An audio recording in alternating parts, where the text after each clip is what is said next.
Assalamualaikum warahmatullahi wabarakatuh.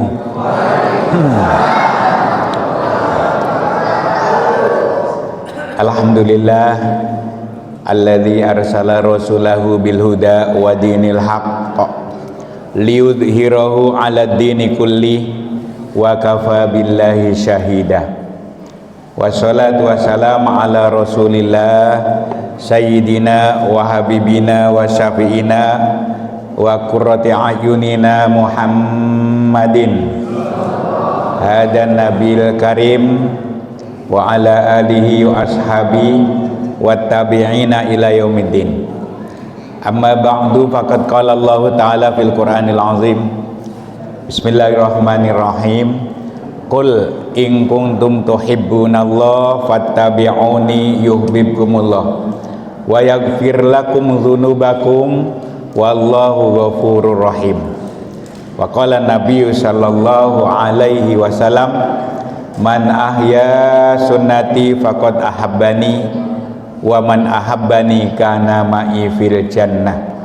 Shadaqallahul azim wa shadaqa rasuluhun nabiyul karim wa nahnu ala dzalika minasyahidin wasyakirin walhamdulillahi rabbil alamin.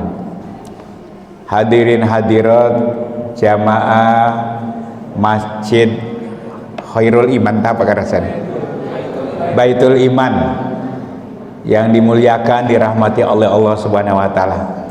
Terutama takriman wa takliman para pini sepuh, ketua DKM, Pak Ketua RW, Pak Ketua RT, para tokoh masyarakat, bapak-bapak dan ibu-ibu seluruh yang hadir. Mohon maaf tidak saya sebut satu persatu, tapi kalau ngelihat wajah ibu-ibu ini yang hadir, nampaknya ini wajah ahli surga nih.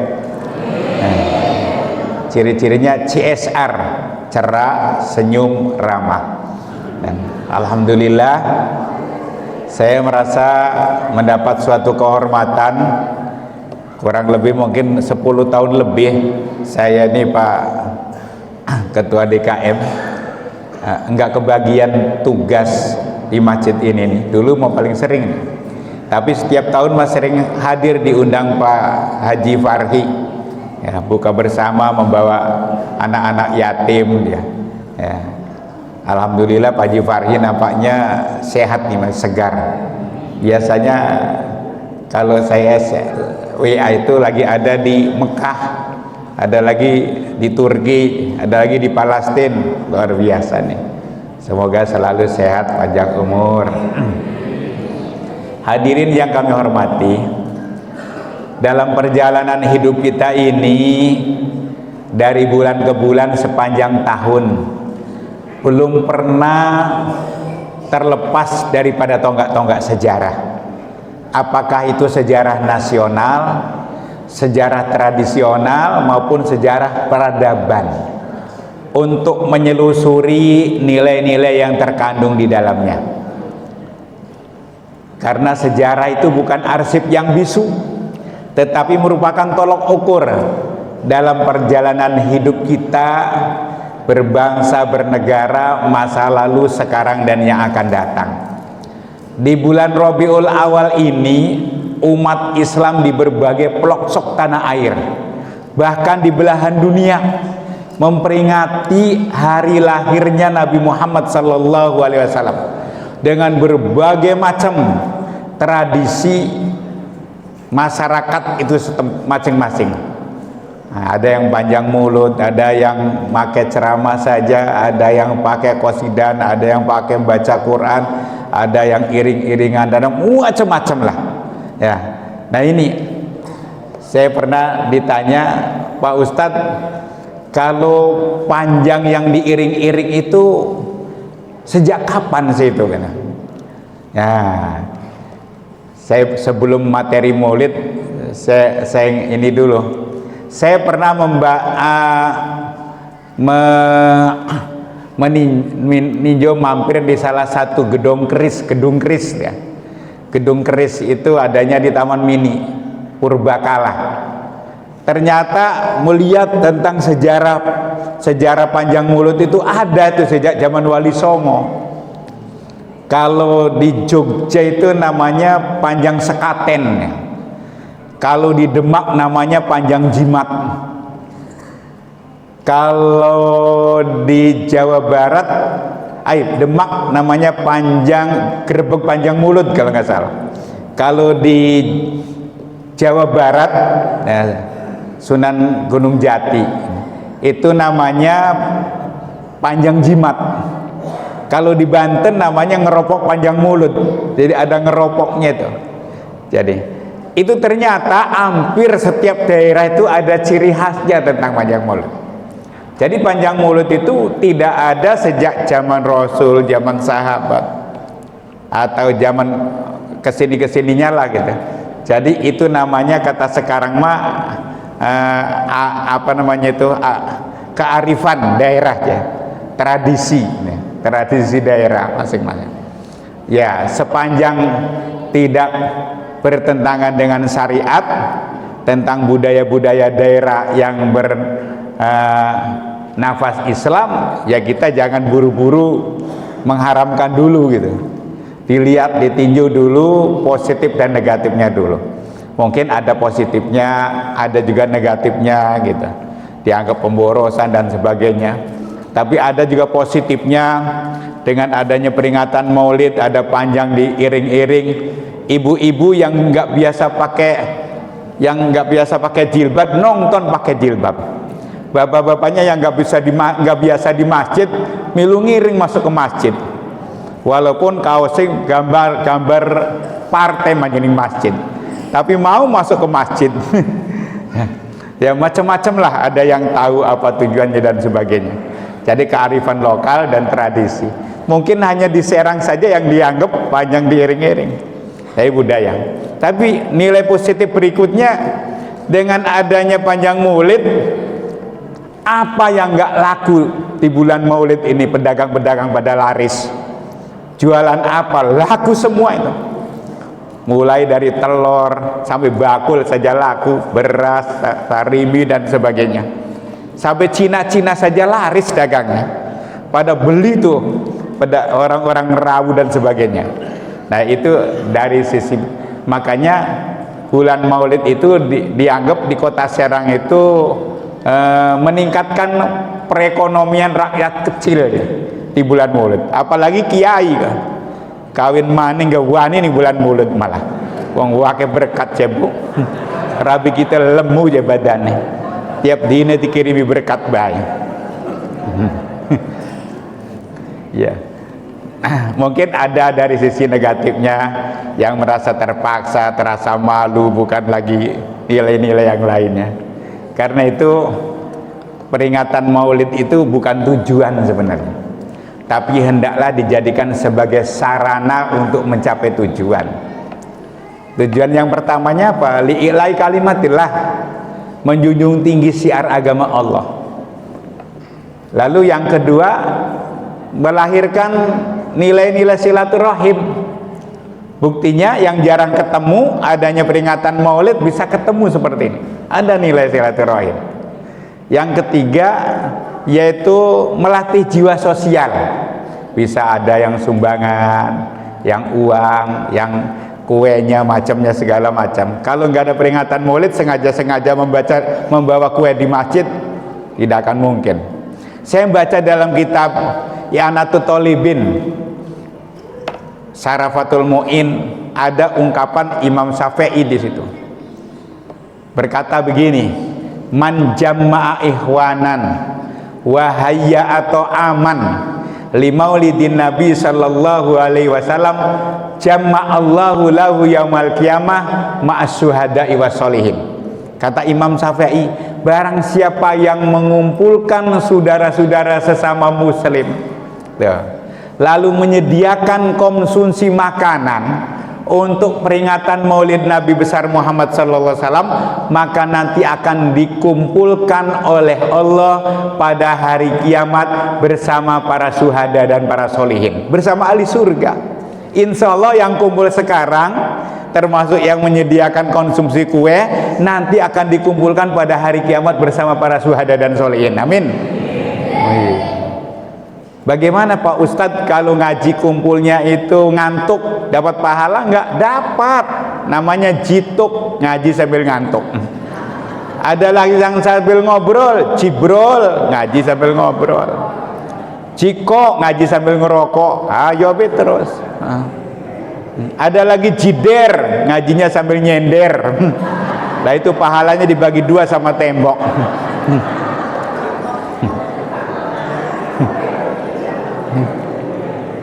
Tapi kebanyakan jitulen, ngaji wis metu kelalen. Nah, barang wis metu kan, Ustadz kan ngomong aku mau kan ya. Maklum arane gak wis memori ini wis kuwebek anu otake karo memori. Mikiri kreditan durung lunas bareng. Jadi orang kelingan. Arane jitulen, ngaji wis metu kelalen. Nggak apa-apa, yang penting mau kumpul-kumpul ngaji.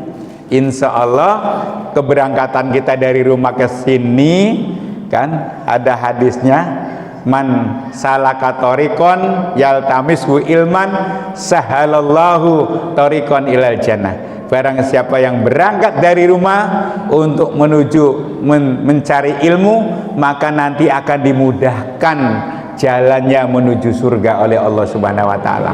Mantap istilah. Tinggal milih baik Bu, bapak-bapak, milih ngaji apa milih diajeni? Nah, berat kan. Milih sholat apa milih disolatan? Nah, milih sedekah apa milih disodakoi? Lah jawab masing-masing bela. Ya Allah. Nah itu. Yang keempat, jadikan peringatan Maulid ini lil mahabbah. Karena rasa cinta kita kepada Nabi Muhammad. Orang ngaku cinta kepada Nabi Muhammad, belum tentu Nabi Muhammad cinta kepada kita. Tapi kalau hadis riwayat Imam Tirmidzi mah begitu, ahya sunnati faqad ahabbani wa man ahabbani kana ma'i fil jannah. Barang siapa yang menghidupkan sunnah-sunnahku, tanda-tanda orang itu cinta kepadaku. Dan barang siapa yang cinta kepadaku, nanti bersama aku masuk surga. Hebat tuh. Nah ini hebatnya cinta kepada Nabi Muhammad. Mudah-mudahan karena kita cinta kepada Nabi Muhammad, nanti pada hari kiamat Allah pertemukan kita dengan Nabi Muhammad.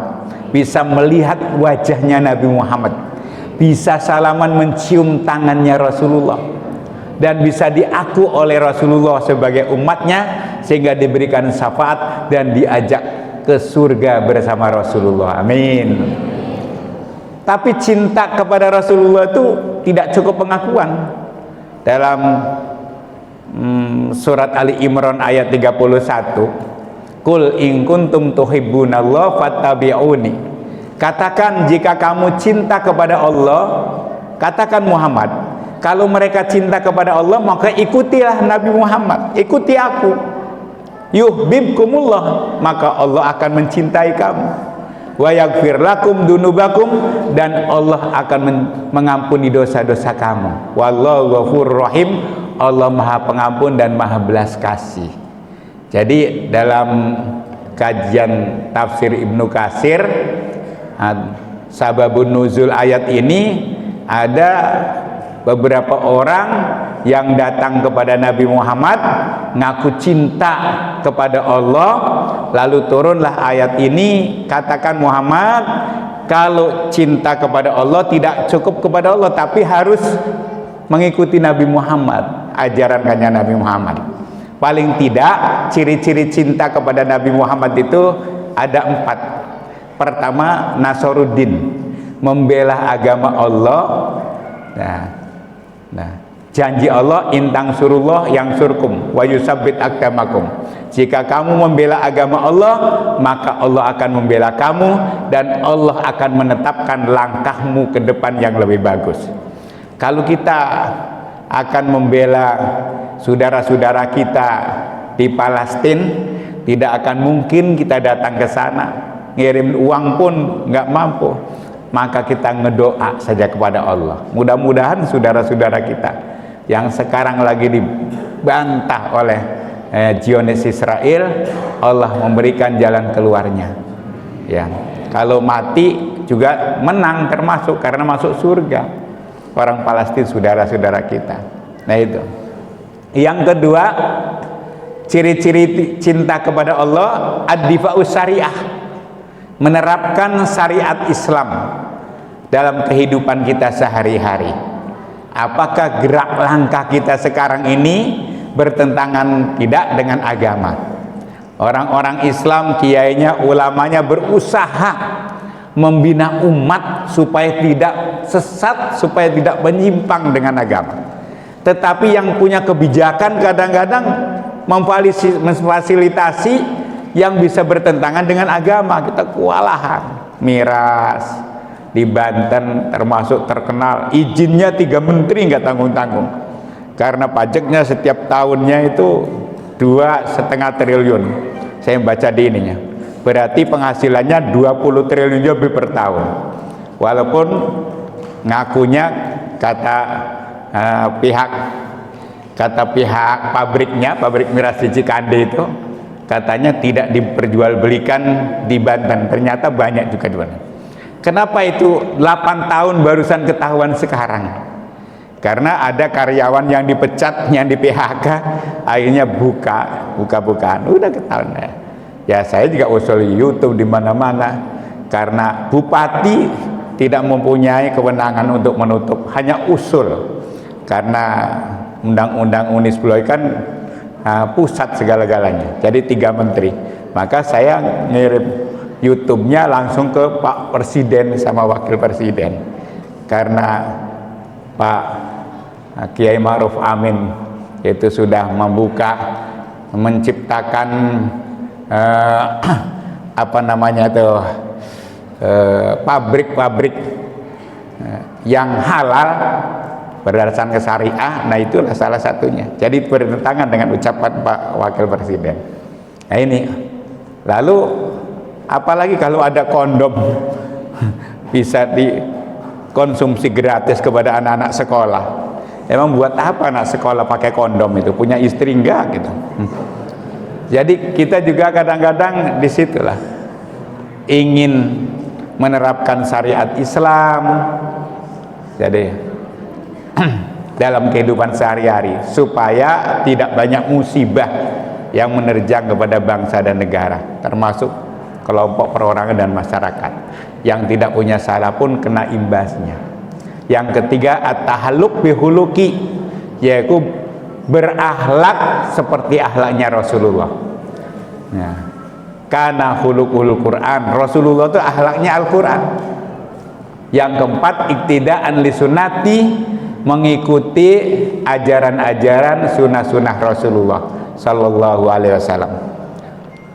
Hebatnya, keistimewaan Rasulullah itu Pak, sebelum lahir saja nabi-nabi sebelumnya itu sudah bahagia. Nabi Ibrahim berkata, wab'ashu fihim rasulan yatlunal kitab, moga-moga Allah bisa mengutus seorang rasul di negeri Mekah ini dari anak cucu kita. Doanya Nabi Ibrahim itu 25 tahun barusan dikabulkan, lahirlah Nabi Muhammad. Nabi Isa bangga 600 tahun sebelum lahirnya kanjeng Nabi Muhammad. Dalam surat As-Saff ayat 6, apa kata Nabi Isa? Wa mubasysyiron bi rasulin ya'ti mim ba'dismuhu Ahmad. Berbahagialah dengan lahirnya Rasulullah setelah aku yang bernama Ahmad.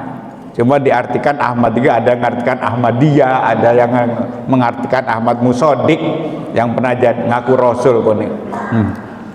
Jadi Nabi Muhammad 600 tahun sebelum Rasulullah lahir, Nabi Isa sudah memberitahukan kepada kaumnya, kepada umatnya, berbahagia setelah aku nanti ada Nabi yang terakhir, yaitu Nabi Muhammad. Lalu setelah lahir, masa kita umat yang gak bahagia lahirnya Nabi Muhammad? dengan bahagianya lahirnya Nabi Muhammad di dunia, maka kita bersenang-senang bermacam-macam. Di dalam surat Yunus ayat 5-6 kalau nggak salah, Qul bifadlillahi wa birahmati fadzalika falyafrahu. Katakan, dengan fadlnya Allah dan rahmatnya Allah, maksudnya di situ Nabi Muhammad lahir di dunia, falyafrahu, maka hendaklah engkau bergembira, senang-senang.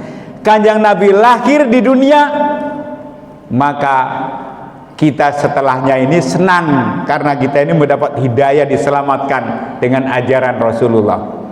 Al-jannatu wa na'imuha sa'atun liman yusalli wa yusallim wa yubarik alaih. Surga, kenikmatan surga, kebahagiaan surga akan diberikan kepada orang yang banyak membaca sholawat kepada Nabi Muhammad.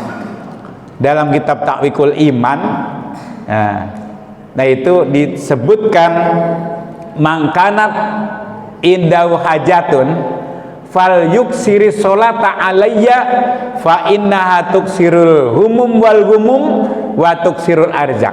Barang siapa lagi mempunyai kebutuhan, keinginan, hajat, kata Rasulullah, perbanyak membaca sholawat kepadaku, kata Rasulullah. Sesungguhnya banyak membaca sholawat itu akan menghilangkan kesedihan dan kesusahan dan akan mendatangkan rezeki. Jadi ibu-ibu, kalau rezekinya susah, pikirannya pusing terus, perbanyak membaca sholawat kepada Nabi Muhammad. Suruhnya satu hari satu malam itu 1000 kali.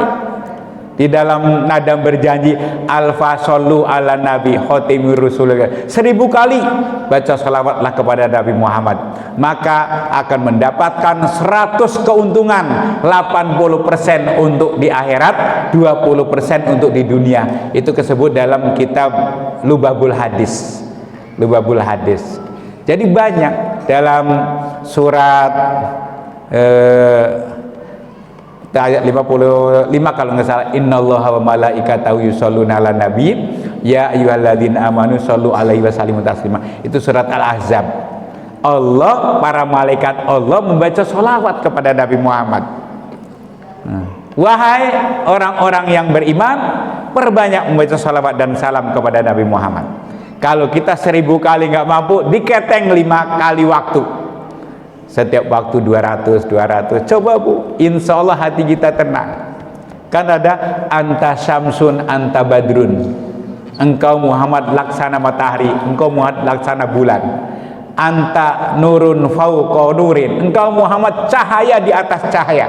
Anta iksirun wagoli, engkau Muhammad berlian yang paling mahal. Anta misbahu fis sudur, engkau Muhammad lampu yang dapat menerangi hati. Berarti kalau hatinya diterangi oleh lampu cahaya Nabi Muhammad, maka hati kita tenang. Nah itulah baca sholawat salam kepada Nabi Muhammad. Hebatnya, istimewanya kanjeng Nabi.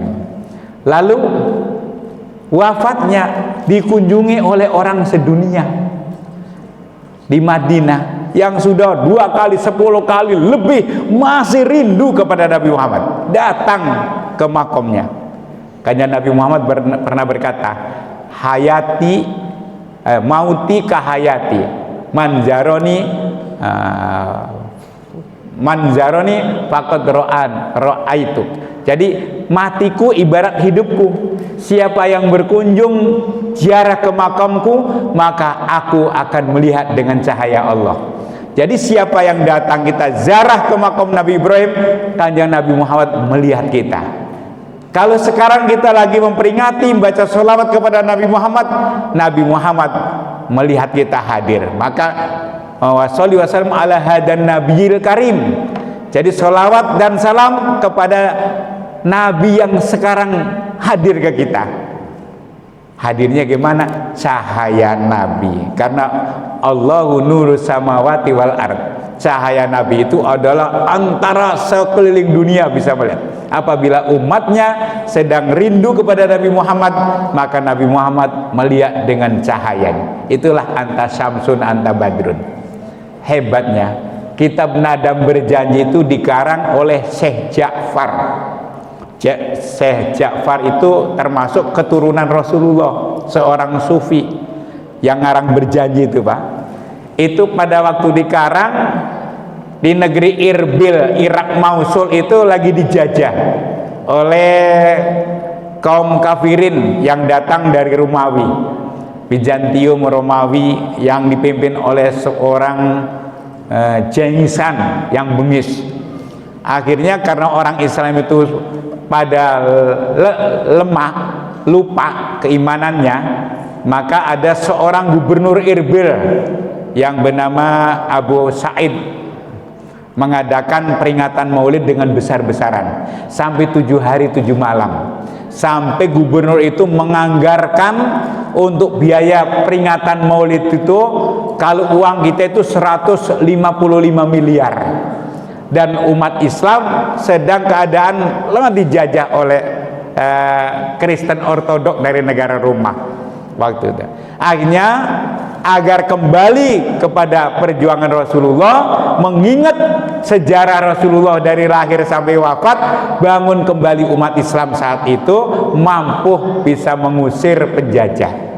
Termasuk juga Salahuddin Al-Ayyubi, seorang jenderal dari negeri Mesir yang menjadikan pelopor mengadakan peringatan maulid. Kalau nggak salah pada tahun 1444 Hijriah, 1444 Masehi, kalau Hijriahnya setelah 600 tahun setelah wafatnya Rasulullah. Nah, ini cerita tentang masalah peringatan maulid Nabi besar. Oleh karena itu, hendaknya adanya peringatan maulid di mana saja dilaksanakan, umat Islam ini semakin semangat karena meningkatkan juang. Nah, semakin mantap apakah belajar ngajinya, ibadahnya, silaturahimnya, persatuannya. Insya Allah inilah tujuan peringatan maulid, iktidaan li sunnati, mengikuti sunnah-sunnah Rasulullah. Lalu hebatnya Kanjeng Nabi, wafatnya dikunjungi, lahirnya dirame-rame. Kemudian dalam syair itu disebutkan Muhammadun sayyidul kaunaini wasaqalain. Nabi Muhammad itu penghulunya adalah dua kelompok Arab dan non Arab, ya. Lalu wal habibul ladzi turja syafa'atuhu liqauli haulin minal ahwali wa muqtahimin, syairnya gitu. Jadi Kanjeng Nabi Muhammad itu adalah seorang kekasih yang diharap-harap syafaatnya, turja syafa'atuhu, untuk setiap peristiwa, baik golongan orang Arab maupun non orang Arab. Ajami kita ini termasuk non orang Arab, semua jadi penghulunya seluruh Arab dan non Arab. Itu hebatnya Kanjeng Nabi Muhammad.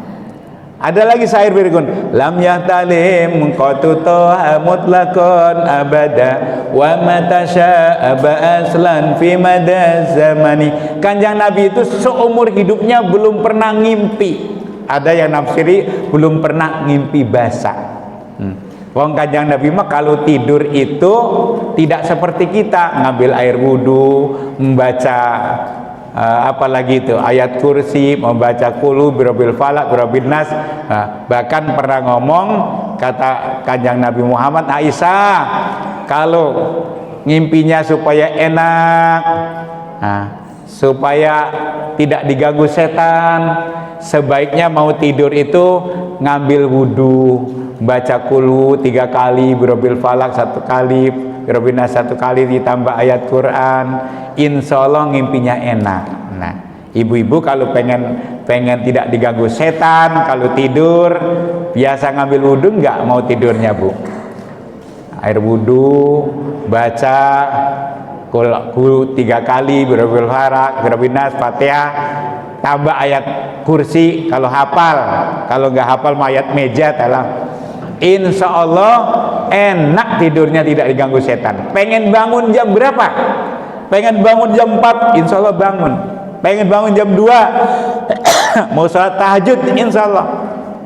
Tapi kita mah sayang, habis gadget, media sosial, WA, segala macam, mau tidur, buru-buru ngambil wudhu, buru baca kul berbel, gue debluk ngebakang, ngelenggor, pantes mimpinya dikejar-kejar bebongkong. Karena mau tidurnya, ya nggak baca apa-apa. Nah itu, izin minum.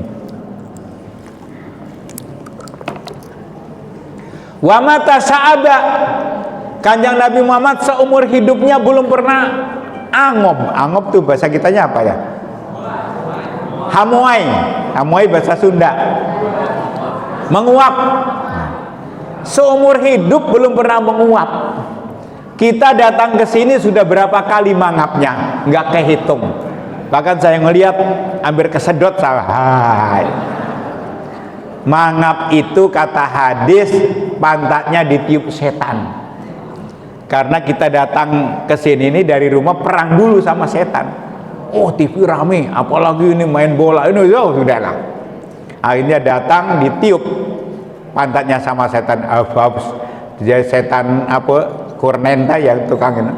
Mangap, kata saya, lah, tak damoni sini itu lo mangap, lep tidur ngantuk, lah inilah teman saya. Bener kata nenek bilang, manuk pelatuk mabur ngetan, sing matane ngantuk iku bature, ya ngaku dewek kowe.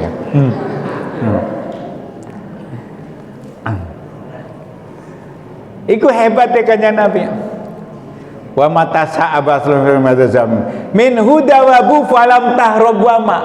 Kanjeng Nabi Muhammad sepanjang hidupnya belum pernah dipencloki lalat, apalagi gigit belum pernah, lambat, nyamuk dan sedihnya. Kenapa? Wong suci Kanjeng Nabi Muhammad belum pernah makan yang haram-haram, ya. Pantas min huda wa bu falam tahrob wama waqat dubabatun abadan fi jismil hasani. Jadi binatang apa saja tuh kalau dipanggil oleh Rasulullah datang, didatangi tidak lari, percaya benar kepada Nabi Muhammad. Bukan hanya binatang yang datang dipanggil Nabi Muhammad, pohonan saja dipanggil. Jadi pohonan datang, batu suruh ngomong. Itu hebatnya kan ya Nabi. Saati sajaru natokol hajaru sukol komaru li isarotihi. Jadi saati sajaru, pohonan suruh datang, jalan-jalan. Kemudian natokol hajaru, batu suruh ngomong. Sukol komaru bi isarotihi, bulan ditunjuk oleh Rasulullah pecah menjadi dua. Aduh, hebatnya luar biasa kan ya Nabi. Coba kita ada ayam, bebek apa saja dipanggil buru-buru, didatangi juga pada lari, nggak percaya. Karena orang percaya nih kula malak, sebab wake pagar mangan tanaman. Ronda, ayam peragat karo wong rondanya. Tapi bukan dari sini sing kuana bus, sing sumur pecung. Cuman asale sing kene kono. Wa ma waqadu babatun abadan fi jismil hasani. Kanjeng Nabi belum pernah dipenclokinya. Belum pernah. Hebat ya Allah, enggak sembarangan. Coba wong Kanjeng Nabi, kalau kita mah apa saja nempel nih kula. Laler ijo gak bisa nempel, wong masih kotor darah. Wong apa baik kita mau dipangan. Apa karane hati gata halal haram hantem wis, sing penting makanan gitu kan. Orang peduli apa baik. Ternyata Allah itu mengecam manusia itu lebih buas daripada binatang. Coba buktikan. Kalau ibu-ibu ke pasar beli sayur-sayuran, beli daging, naik motor lah, akhirnya jatuh sayurannya tuh, dagingnya jatuh, dompetnya jatuh lagi di situ. Kira-kira kalau yang menemui kambing ngambil sayuran, ngambil daging, apa ngambil duit Bu? Sayuran aneh. Kalau yang menemukan itu anjing, apa ngambil daging, ngambil sayuran, ngambil duit? Daging. Kalau yang menemukan manusia, semuanya benar ya. Jadi manusia itu lebih buas daripada binatang. Yang namanya bajing itu kan makannya kelapa, tapi kalau bajingan, apa badi embat. Walaqad darana li jahannama minal jinni wal insi lahum qulubun la yafqahuna biha wa lahum a'yunun la yubsiruna biha wa lahum adhanun la yasma'una ulaika kal an'am bal hum adall. Nah itu ayatnya surah Al-A'raf itu. Jadi mereka itu lebih buas daripada binatang. Mereka itu seperti binatang, bal hum adall, bahkan mereka itu lebih buas daripada binatang, lebih sesat. Ya. Lalu syair berikutnya, min khalfihi ka'amamin rayatun sabatat wala yara asrabau liminu fi alani. Kanjeng Nabi Muhammad itu kalau ada musuh di belakang kelihatan walaupun matanya menghadap ke sana. Keistimewaan kanjeng Nabi Muhammad. Makanya Abu Jahal pengen ngebunuh kanjeng Nabi itu kewalahan karena intelijennya malaikat Jibril. Awas, jadi nggak bisa. Sampai membuat kalah cepat Abu Jahal, malah dia sendiri yang kena. Nah itu hadirin yang kami hormati. Jadi kanjeng Nabi Muhammad SAW itu bukan hanya sebagai Nabi dan Rasul, tetapi yang pertama kanjeng Nabi Muhammad itu sebagai pemimpin yang agung. Pemimpin yang agung. Seorang Profesor Dr. Michael Head, tokoh kafir dari kalangan Nasrani, dia mengakui dari 100 tokoh yang terkemuka di dunia, Nabi Muhammad itu urutan yang paling pertama. Hebatnya, bahkan sampai pengikutnya protes, apa yang membuat landasan Muhammad urutan yang pertama? Saya sudah survei penelitiannya itu 27 tahun katanya, tapi tetap Muhammad itu adalah urutan yang paling pertama. Itu pemimpin yang agung. Yang kedua, kanjeng Nabi Muhammad itu adalah seorang pedagang yang jujur. Jadi kalau ibu-ibu bapak-bapak jadi pedagang, jangan kaget, wong Rasulullah juga dagang, menjadi karyawannya Siti Khadijah, sampai bosnya cinta minta dikawin oleh Rasulullah, kan gitu. Yang ketiga, kanjeng Nabi Muhammad itu sebagai sejarawan, bisa menceritakan kehidupan manusia masa lalu. Rasul, Nabi, ahli neraka, ahli surga diceritakan. Bahkan yang akan datang pun Rasulullah bisa menggambarkan kehidupan manusia akan datang. Ya Allah, dari mana taunya? Kan kanjeng Nabi Muhammad itu ummi. Allah mengutus Nabi yang ummi. Ummi itu artinya tidak belajar ning SD, ning SMP, ora sekolah. Tetapi yang ngajari kanjeng Nabi Muhammad itu malaikat Jibril. Langsung malaikat Jibril yang ngajari.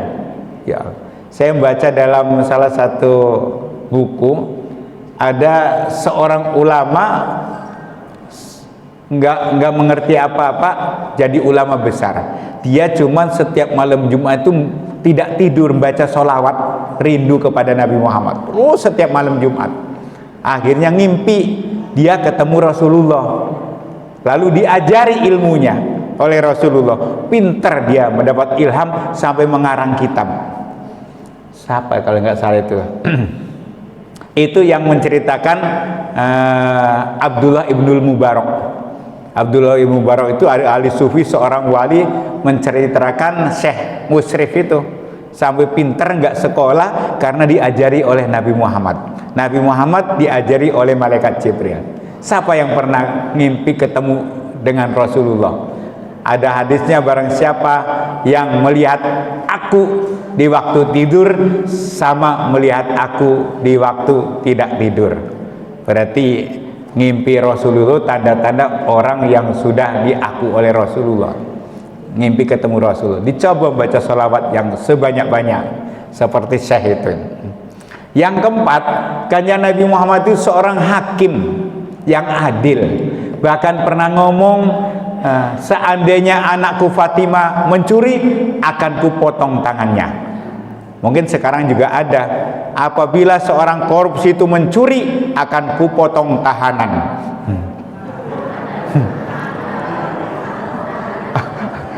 Duduk tangan sih dipotong punya tahanan. Ya. Yang keempat, yang kelima, Kanjeng Nabi Muhammad itu seorang panglima. Panglima yang mengedepankan hak asasi manusia, belum pernah membunuh sekalipun itu musuhnya. Hebatnya Kanjeng Nabi, selalu memimpin perang. Setiap perang Rasulullah memimpin perang paling depan.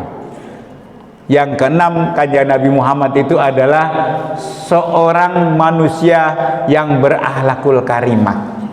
Manusia yang berakhlakul karimah, karena Allah saja sudah memuji, wa innaka la'ala khuluqin azim, dalam surat Nun ayat 6. Engkau sesungguhnya kamu Muhammad manusia yang berakhlak mulia. Yang ketujuh, Kanjeng Nabi Muhammad itu adalah kepala rumah tangga yang sukses, yang berani berkata, baiti jannati, rumahku adalah surga bagiku. Padahal Kanjeng Nabi Muhammad itu rumahnya kecil. Yang pernah haji, yang pernah umroh mungkin diperlihatkan oleh pembimbingnya, tuh rumahnya Rasulullah dari pintu salam takkan rasanya Pak Fahri lurus, nah itu rumahnya Rasulullah. Bahkan ngeliat di museum Rasulullah. Kalau hari ini makan Kanjeng Nabi Muhammad, ntar besok belum tentu makannya dari mana. Tapi Rasulullah sanggup berkata, baiti jannati, rumahku adalah surga bagiku. Bisa nggak kita, Bu? Padahal kita mah sebaliknya, rumahnya tingkat, mobilnya mengkilat, uangnya berlipat-lipat, istrinya juga cantik memikat, kadang-kadang jumlahnya 4, tapi istri orang masih diembat. Dasar bangsat, akhirnya kewalat keparat kiamat. Bahkan ngomong baiti nari, rumahku adalah neraka bagiku. Padahal ciri-ciri rumahku surga itu banyak. Pertama katanya sehat jasmani dan rohani. Yang kedua cukup sandang pangan dan papannya. Walaupun nggak jadi orang kaya nggak apa-apa, yang penting jadi orang cukup pula. Mau makan apapun cukup, mendidik anak cukup, umroh juga cukup, haji juga cukup, apa juga nggak apa-apa, walaupun nggak jadi orang kaya. Yang penting apapun keinginannya cukup. Kan ada kebutuhan, ada keinginan. Kalau kebutuhan mau Allah janji dicukupi. Wa ma min dabbatin fil ardi illa Allah rizqah. Tapi kalau keinginan mah saja, kebutuhan mah kebutuhan sandang pangan papan ya. Tapi keinginan mah pengen duit mobil, pengen duit kapal, pengen duit kereta, keinginan. Jadi walaupun kita memohon kepada Allah sehebat-hebatnya, sehusu-husunya, tapi didengar oleh Allah. Cuman permohonan itu ada yang dikabulkan langsung, ada yang ditukar. Upamani ngejaluki motor tapi tinekani wong wadon sing semplok denok nemplok keboy bahenol nerkom upamani, atau suami yang ganteng gitu. Ditukar rupanya ini Allah, ngejaluki motor tinekani mobil gitu. Ada lagi yang ditunda, udahlah jangan sekarang dikasihnya. Ibu-ibu ngedoa itu, kenapa? Kalau dikasih sekarang nanti sombong nggak mau ngaji katanya. Udah nanti aja, kalau nggak setengah tua pensiun nanti di anak cucunya saja, ditunda kok. Ada lagi yang ditolak karena kurang syarat elok, ngaji elok, ngedoa mau pengen dikabulkan, terus ajatin lagi pisannya ditolak, kurang syarat. Nah itu ukurannya gitu. Tapi kita orang Islam itu kan usoli sambil berdoa ya. Lain dengan orang komunis. Kalau PKI mah kerja tapi tidak berdoa kayak gitu. Tapi kalau Islam ngedoa terus, sholat terus, tapi orang usaha namanya pengemis kan mah. Usaha baik orang ngegelem ngedoa arane komunis, bedanya konon. Nah, kecuali mungkin kiai, ustadz, orang yang dekat dengan Allah, enggak usaha, enggak cari kerjaan, tapi diceluk rezeki nih kan. Ya, karo wakia diceluk tak gede wong neki ngegawe duit. Dia lengan kiai ku or di perusahaan apa-apa, tapi mobilnya bagus, rabine wake, ayu-ayu, umai hebat-hebat. Wong rezekine sing ngudag-ngudag kiai rezekine. Barang kula mau usaha saya ngubat mabet segala macam, dikejar-kejar rezekiku lari mana, karena rezekinya belum seneng nemui kita tuh.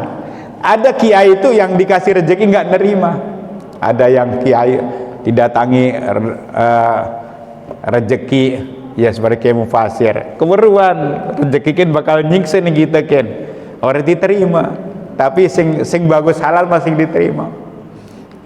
Kulen ada sing nawari 10 miliar, tapi orang jelas bukan cuci apa kan arane, cuci laundry, money laundry, kegau kita nih kok kan, neng anu maning, neng penjara maning.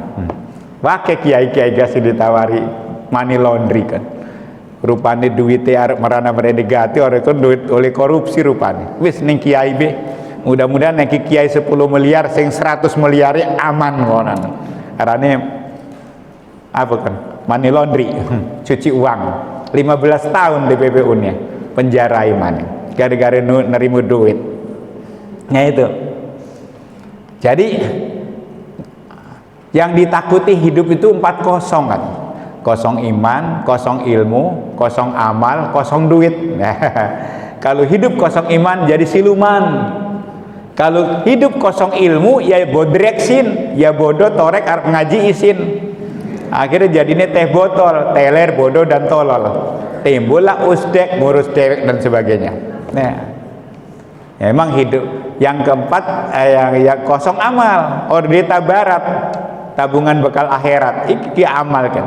Lamun ke mall mentekakan sejuta keras, tapi neng kotak amal naik 5.000 merasa puas. Lamun ngisi pulsa 50.000 orang keras, tapi lamun ngisi kotak amal 5.000 baik merasa gede kan.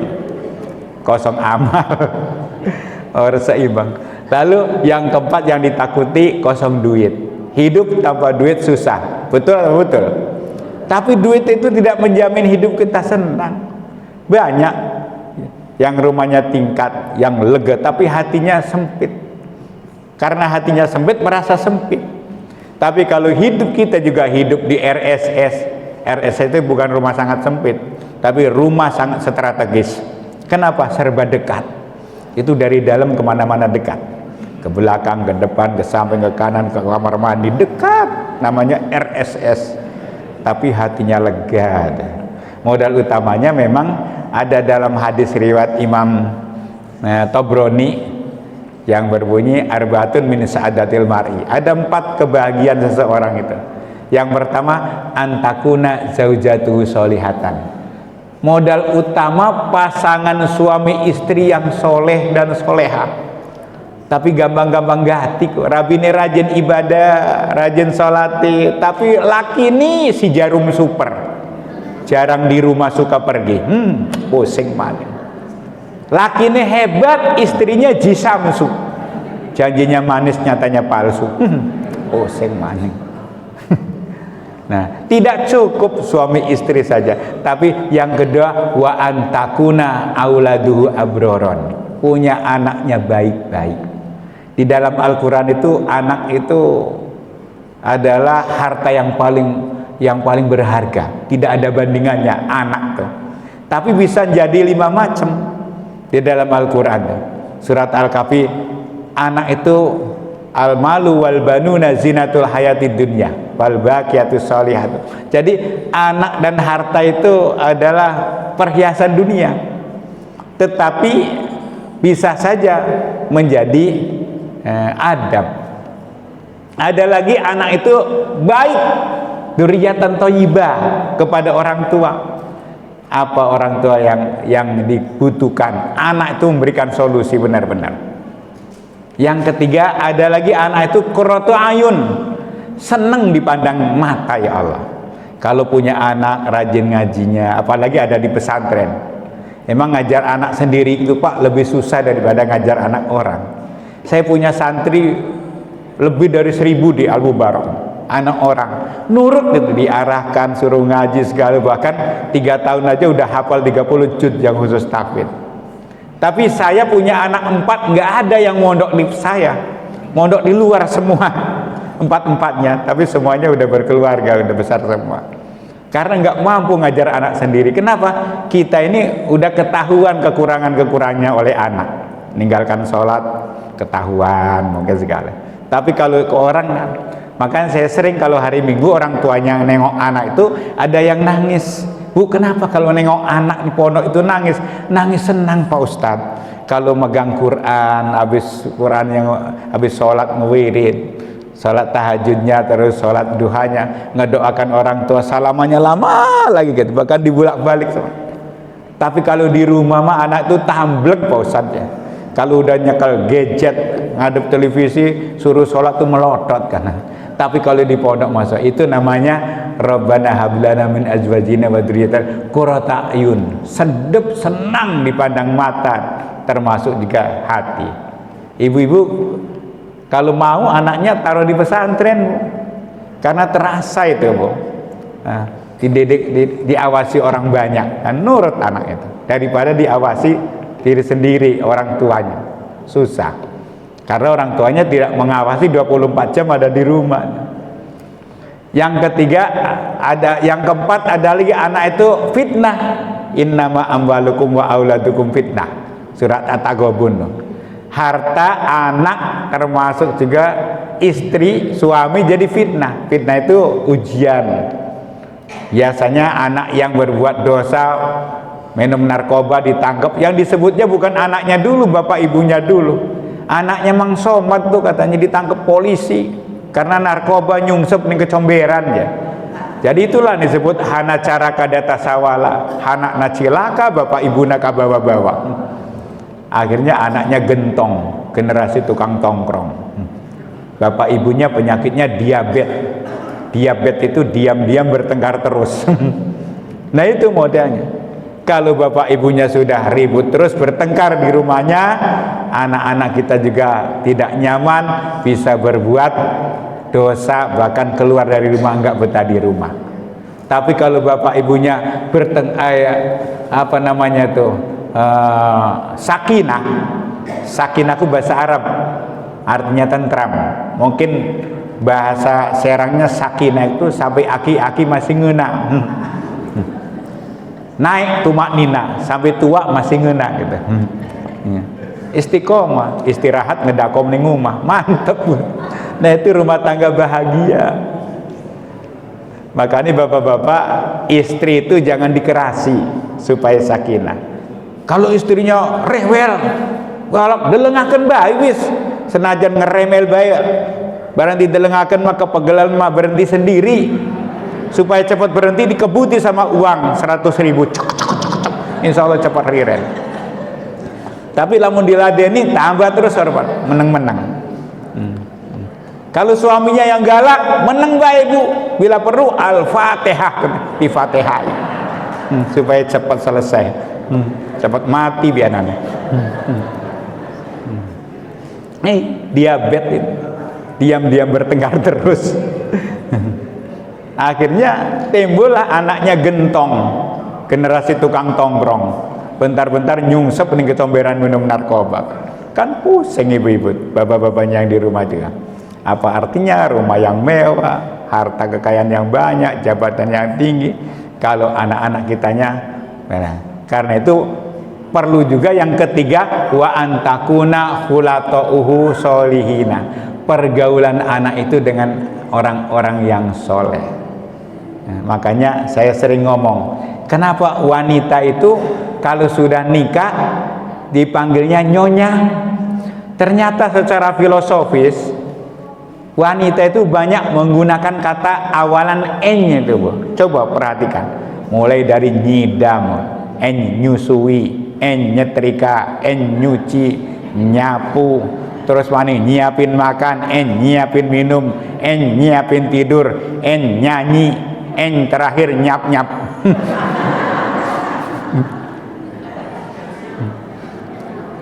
Kalau laki-laki mah jangan kaget, banyak dimarahi sejak kecil. Lagi kecil dimarahi ibunya, sekolah dimarahi gurunya, kerja dimarahi bosnya, kawin dimarahi istrinya, tua dimarahi anaknya, cucunya. Jadi banyak dimarahi. Saya pernah membaca dalam buku hikayat, ada seorang raja dimarahi terus sama istrinya. Lalu mengumpulkan prajurit di istana. Kata raja, "Hai prajurit, kumpul semua, siap tuan raja." Saudara-saudara, pernah nggak dimarahi oleh istri kalian? Yang pernah dimarahi acung tangan. Ngacung tangan semuanya. Iya ya. Prajurit yang megang bedil dimarahi karo rabi. Lalu ada di belakang yang nggak ngacung tangan, dipanggil. Yang nggak ngacung tangan maju ke depan. Siap tuan raja. Kamu punya istri nggak? Punya. Hebat kamu ini, nggak ngangkat tangan berarti kamu ini belum pernah dimarahi oleh istrinya. Apa resepnya? Dia jawab, "Boro-boro tuan raja, saya nggak ngangkat tangan itu nggak kuat, habis digebuk sama istri saya." Wih, ternyata makin parah.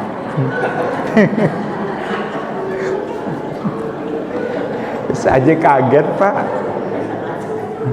Lawan ngaji rabi ini ngeremel BMS. Jadi istri itu kalau dikasih uang diminta lagi susah. Karena apa? Prihatin, bukan pelit, prihatin. Karena cita-cita istri mah pengen punya rumah tangga bahagia. Artinya punya rumah ada tangganya tapi bahagia aja. Kalau suami istrinya tentram, anak-anaknya hebat, pergaulan dengan orang banyak. Lalu yang keempat, wa antakuna rizquhu fi baladi. Rezekinya diperoleh dari negeri sendiri. Nggak apa-apa dapat rezeki gaji 10 juta dari negeri sendiri daripada kerja di Malaysia, di Arab Saudi cuman 5 juta. Mendingan di negeri sendiri 10 juta. Ya Bu ya. Pengen nih kuan mago. Dasar wong wadon mata duitan. Nah itu. Nah, kalau sudah pasangan suami istrinya hebat, anak-anaknya hebat, pergaulan anaknya hebat, rezekinya cukup, barusan inilah namanya yang sering nyanyian qasidako. Oh sungguh bahagia hidup bersama keluarga, penuh kasih sayang mesra, rukun damai sejahtera, rumahku itulah surgaku di dunia. Oh sungguh bahagia. Mantap. Bisa nggak kita menciptakan itu? Tuh modalnya 4 itu doang. Pasangan suami istri aja kena penyakit diabetes, diam-diam bertengkar terus. Anaknya baik-baik, pergaulannya dengan anak soleh, rezekinya nggak kekurangan. Barusan itu baiti jannati. Tapi kalau penyakitnya diabetes, ribut baik. Penyakitnya kurap, kurang rapi, kudis, kurang disiplin, kutil, kurang teliti. Diabetes terusan jarum super, jarang di rumah, suka pergi, gentong generasi tukang tongkrong, Cisamsu janjinya manis nyatanya palsu, anak orbetani ngumah. Akhirnya apa kata qasidah kan? Bingung aduh bingung, hatiku sedih sekali, tiada ketentraman dalam rumah ini. Ayah ibu bertengkar tak pernah kompromi, anak pada bingung, tiada yang mengalah, semua membela diri. Wih, ribut baik kan. Nah, oleh karena itu dengan demikian mencontoh kehidupan Rasulullah. Hadil hasaisu fadatakun aminan min syarri narin wa surokin wa mimmi'ani. Jadi sairan-sairan yang ada dalam kitab berjanji, termasuk lam yahtalim qatutahu mutlaqun, 10 macam sifat-sifat Rasulullah hebatnya. Kalau itu sering-sering dibacakan dalam selawatan-selawatan, kata pengarang syair itu, maka kita akan diselamatkan oleh Allah dari kebakaran, dari kemalingan, dari termasuk ujian musibah yang lainnya.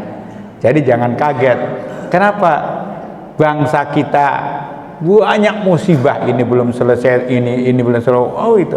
Nah itulah penyakit-penyakitnya. Mungkin kita harus introspeksi diri, banyak dosa-dosa yang nempel kepada kita.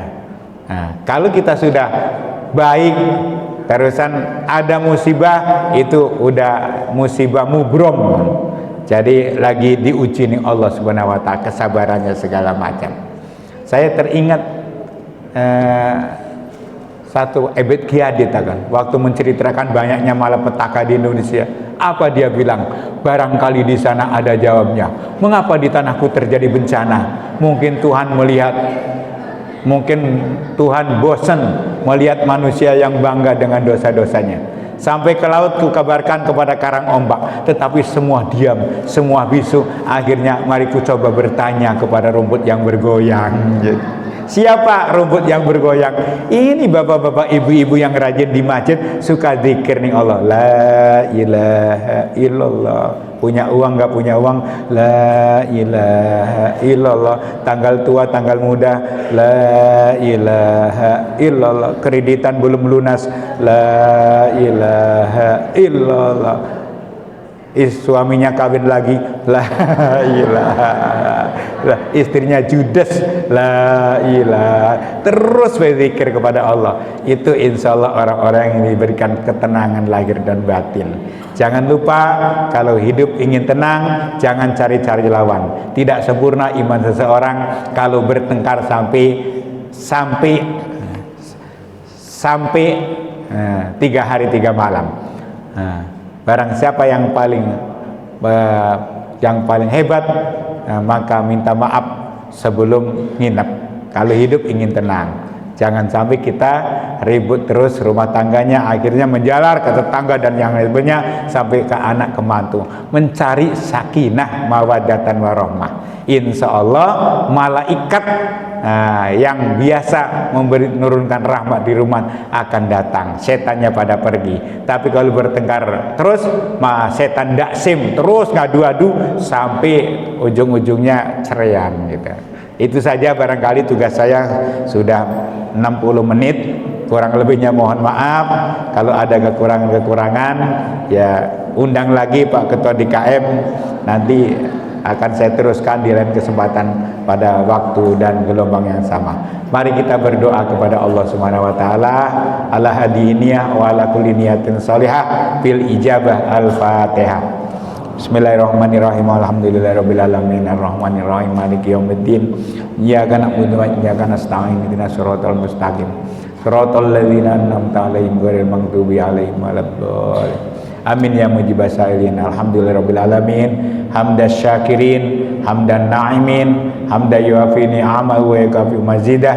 Ya Rabbana lakal hamdu kama yanbaghi li jalalika wajhikal karim wa 'azimi sultanik. Allahumma ya Rahman ya Rahim, ya muhawwilal ahwal, hawwil halana ila sanil hal. Allahumma ya Rabbana bijahi nabikal mustafa wa rasulikal murtado, tahhir qulubana an kulli wasfin yubaiduna an musyahadatika wa mahbatika wa amitna ala sunnati wal jamaah wa sauqi ila liqaika ya dzal jalali wal ikram. Ya Allah ya Tuhan kami, dengan sepenuh perasaan dan pengharapan, dengan segala kerendahan dan kekurangan, malam ini keluarga besar warga Permai, yaitu Masjid Baitul Iman, berkumpul di hadapan-Mu ya Allah dalam rangka peringatan Maulid Nabi besar Muhammad sallallahu alaihi wasallam sebagai rasa cinta kita kepada panutan Nabi Muhammad sallallahu alaihi wasallam. Ya Allah, pertemukan kami dengan Kanjeng Nabi Muhammad pada hari kiamat ya Allah. Berikan kami bisa melihat wajahnya Rasulullah ya Allah, bisa bersalaman dengan Rasulullah ya Allah, bisa diaku oleh Rasulullah sebagai umatnya ya Allah, dan bisa diberikan syafaat, diajak ke surga bersama Rasulullah. Ya Allah ya Tuhan kami, tunjukkan kepada kami bahwa yang benar itu adalah benar, berikan kami kemampuan untuk menjalankannya. Tunjukkan kepada kami bahwa yang salah itu adalah salah, berikan kami kemampuan untuk menghindarinya ya Allah. Ya Allah ya Tuhan kami yang Maha Pengampun, ampuni kami ya Allah, ampuni ibu bapak kami, ampuni guru-guru kami, saudara-saudara, anak cucu kami lahir maupun batin. Ya Allah ya Tuhan kami yang Maha Penyelamat, selamatkan kami ya Allah, selamatkan ibu bapak kami, selamatkan keluarga kami, selamatkan bangsa dan negara kami dari segala ancaman, tantangan, hambatan dan gangguan, dari segala kebodohan dan kemiskinan. Jangan Kau berikan beban berat kepada kami ya Allah, bila kami tidak mampu untuk memikulnya. Mudahkan segala urusan kami, mudahkan segala urusan kami, mudahkan urusan kami, karuniakan kepada kami rumah tangga yang tentram, anak cucu kami yang soleh dan solehah, yang meneruskan perjuangan dan cita-cita kami sebagai orang tua. Rabbana taqabbal minna innaka antas samiul alim wa tub alaina innaka antat tawwabur rahim. Rabbana atina fid dunya hasanah wa fil akhirati hasanah wa qina adzabannar. Walhamdulillahirabbil alamin. Wassalamualaikum warahmatullahi wabarakatuh.